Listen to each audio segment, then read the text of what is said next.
Gaza पट्टी और West Bank में इजरायल और हमास के बीच चल रही जंग अब और भी भयानक रूप ले चुकी है।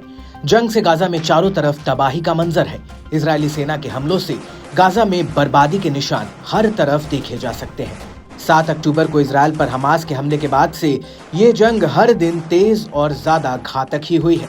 इजरायल के हमले में बीते 2 सालों से लगातार बेगुनाह फिलिस्तीनियों की जान जा रही है। ऐसी एक रिपोर्ट सामने आई है जिसने गाजा में इजरायल की बर्बरता को उजागर किया है। ये रिपोर्ट गाजा के स्वास्थ्य मंत्रालय ने जारी की है। गाजा के स्वास्थ्य मंत्रालय के मुताबिक इजरायल और हमास के बीच पिछले 20 महीनों से जारी संघर्ष में मरने वाले फिलिस्तीनियों की संख्या बढ़कर 55,000 से ज्यादा हो गई है और 1 लाख से ज्यादा लोग इसमें घायल हुए हैं। मरने वालों में आधे से अधिक महिलाएं और बच्चे हैं।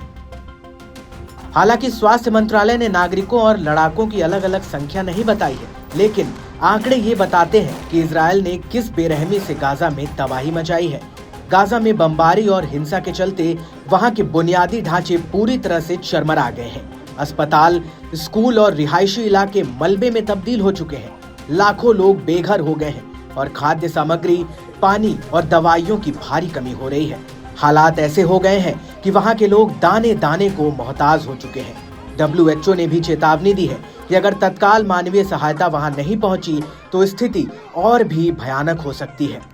एक तरफ इजरायल है जो कह रहा है कि हमास के आतंकी ठिकानों को वो निशाना बना रहा है, जबकि फिलिस्तीनी संगठनों का गंभीर आरोप है कि इजरायली सेना नागरिकों को निशाना बना रही है। इस बीच संयुक्त राष्ट्र ने दोनों पक्षों से तत्काल युद्ध विराम और शांति वार्ता शुरू करने की अपील भी की है।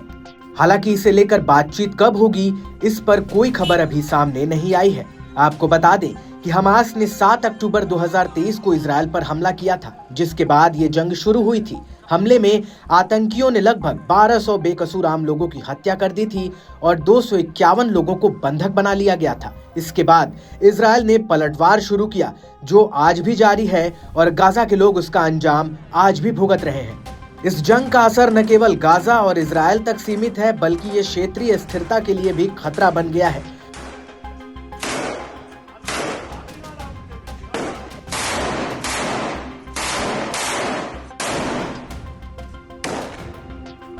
इस जंग ने पूरे मिडिल ईस्ट को युद्ध के मुंह के आगे खड़ा कर दिया है।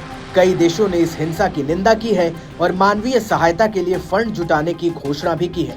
लेकिन सबसे बड़ा सवाल ये है कि क्या ये प्रयास इस त्रासदी को रोक पाएंगे।